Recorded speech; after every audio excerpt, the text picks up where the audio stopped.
What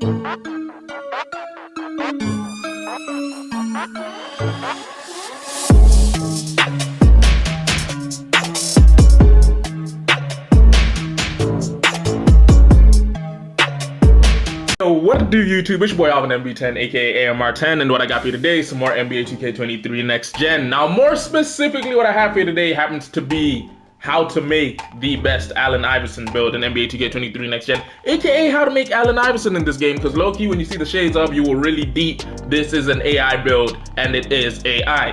Now, we did put a poll up on which build you guys wanted to see first between Allen Iverson and Zion Williamson after we made the between Zion and AI, and y'all decided you want to see AI before Zion, so hey, here we go. Now, as most of you know, Allen Iverson was the starting point guard, starting shooting guard, right-handed, jersey number 3 for the Denver Nuggets, Philadelphia 76ers, and now I'm getting confused on where else he played.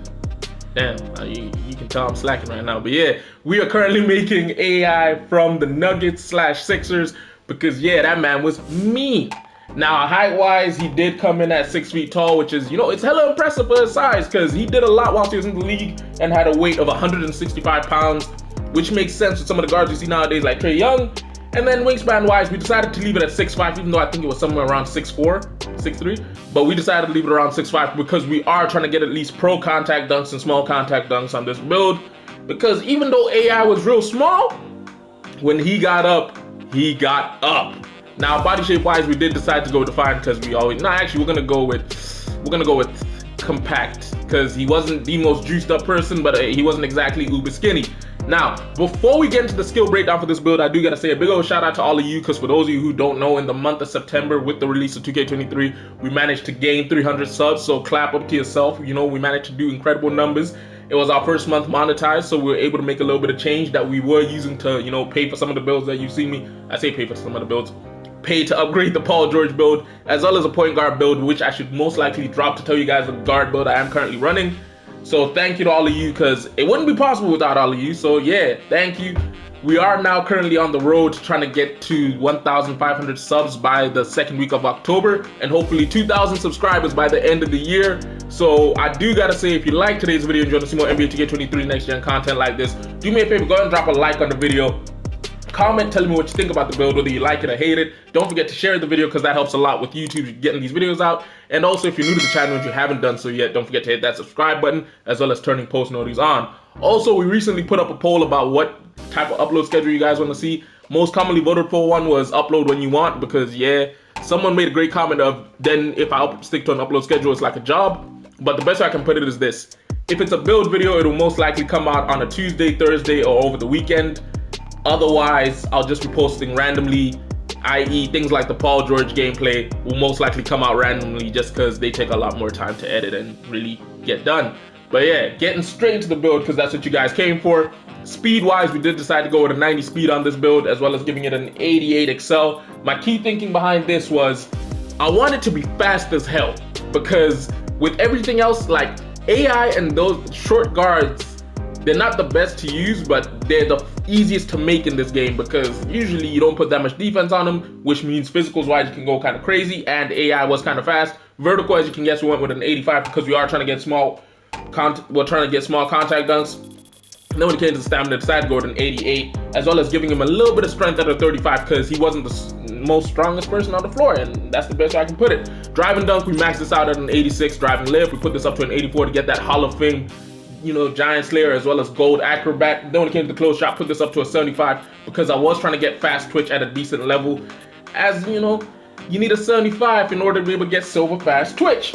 Now, obviously, this does allow us to finish with 22 total finishing badge points. My main parenthesis whenever I'm talking about these badge points, you always want to have enough that you can core one of the tier 3 badges at its max. So in this case, you can easily core Limitless Takeoff Gold, and then you can get yourself Posterizer alongside mixing up the points down below. You can get Posterizer and Slithery Finisher.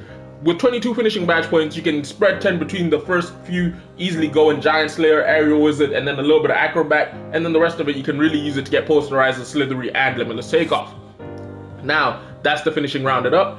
I'm gonna go to the shooting last because the shooting and playmaking happen to be the best things on this build, so I'm gonna go to those last. So we'll go with the defense secondly, where we decided to give him a perimeter defense of a 79. My main thinking behind this was I wanted to get Silver Challenger because, as the badge says, improves effectiveness of well-timed contests against perimeter shooters. And because you're short, a lot of people might try and take jump shots over you, anticipating that you don't have that much ability to play defense or general attributes on defense. But with Silver Challenger, you will be able to contest quite a few shots, get a few good contests up, and yeah, do the best you can. Now, when it came to the steal, I decided to go with a 78 on this, which is ironic because last year a 78 would have got you gold interceptor, but this year it only manages to get you silver interceptor, which is still kind of good because in my personal opinion it plays kind of well. And obviously with how they have the 3 boost system, you won't find yourself reaching too much. So once you reach the first time, there's no real need. Like, yeah, this year I mainly put it this way.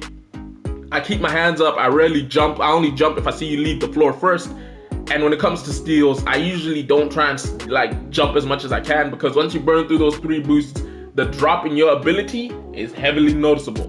Now, block-wise, we did decide to give him a little bit of a boost in comparison to what he really had by giving him a 59 when it came to the block, because this does allow us to get silver chase down artists. I don't know why, but I really do like having this badge on builds. Mainly because, yeah, man, I like to chase people down and try and swat it off the backboard. And then when it came to the defensive rebound, I decided to give him a 41 just because I wanted you to have a little bit of ability to fight for the rebounds, because even me with my low rebounding stats, I can get up there, put the interior defense up to a 30, so you can be somewhat contestable. Now, as you can see, this does allow us to finish with 18 total defensive badge points, meaning if you wanted to, you spread the 10 between the bottom tiers, and then in the top tier, core challenger, and then it's your choice of which other badge you want to go for. Clamps, like the best way to remember it is defenders have access to quicker cutoff moves and are more successful when bumping or hip riding the ball handler. Because you're a small guard, yeah, I'd probably run something like interceptor or glove, but that's all up to you. Now, not actually shooting, because playmaking is the best thing on this build, because AI had that killer crossover. We decided to go with an 86 when it came to the mid-range. 3-ball, put it up to an 81, and then when it came to the free throw, also put this up to an 81. My key thinking here is Allen Iverson is not one of the greatest shooters.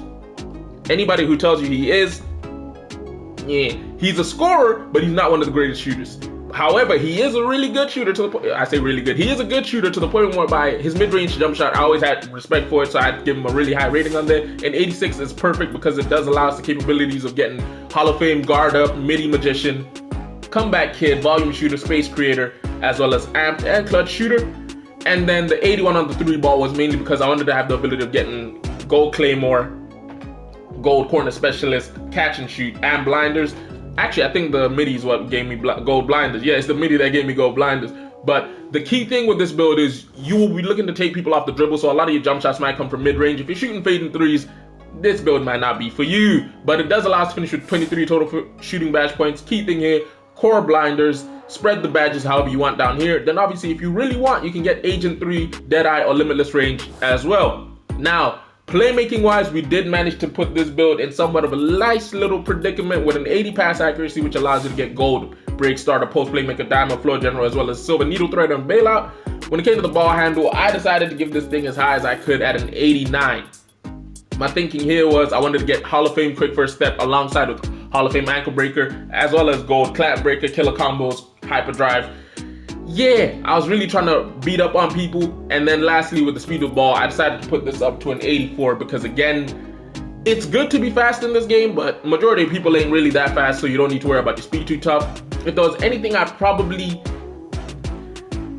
didn't chase gold mismatch expert mainly on this build, because putting up a 93 ball handle, the sacrifices you have to make are kind of insane, because think about it this way, we would have to put this all the way down and move this down as well just to really get it up to a 93, which in my personal opinion is not worth it. So I stick with an 89, an 84 here, and an 80 when it comes to the pass accuracy, because then you can easily core killer combos, a clamp breaker, buy mismatch expert, and have enough points to really get all the capabilities you want when it comes to playmaking. Now, as you can see, this is somewhat of a decent spread, because if you get the +4 badge points through playing my career, you can easily put them on defense if you really want to, in which case you will have damn near a perfect spread.